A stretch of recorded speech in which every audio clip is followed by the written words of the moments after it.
പുള്ളിക്കാരൻ 95-ലോ 97-ലോ കൂടെയാണ് പുള്ളിക്കാരൻ RSS വെട്ടിക്കൊള്ളുന്നത്. ഇന്ത്യൻ പൊളിറ്റിക്സിൽ ഭയങ്കര ഹോൾഡുള്ളത് മനസ്സിലാകും. மரணம் என் மயிருக்கு சமம் அப்படின்னு சொல்லி அரசியல் பொது வாழ்க்கைக்கு வந்த ஒரே தலைவர் தமிழ்நாட்டுல பழனி பாபா மட்டும்தான்.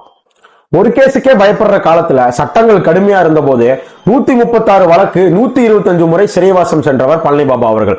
த ஓஜி சிறை பறவை. பழனி பாபா கோடிக்கணக்கான சொத்துக்களுக்கு அதிபதி.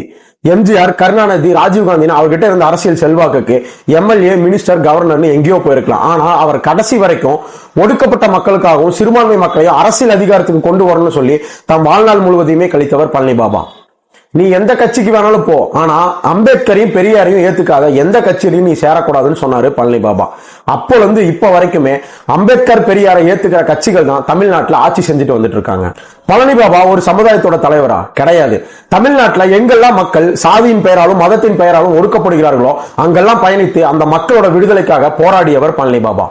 1996 இலங்கை ஈழத்துல நம்ம தமிழர்களை சிங்கள ராணுவம் கொன்று குவித்தது.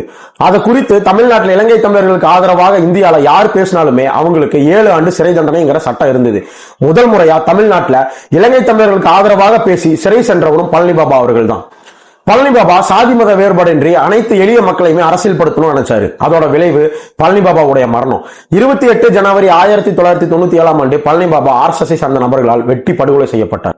சாதி மத வேறுபாடின்றி எளிய மக்களை அரசியல் படுத்தணும்னு நினைச்ச தலைவர்களுக்கு என்ன ஆகுங்கிறதுக்கு இது ஒரு சாட்சி.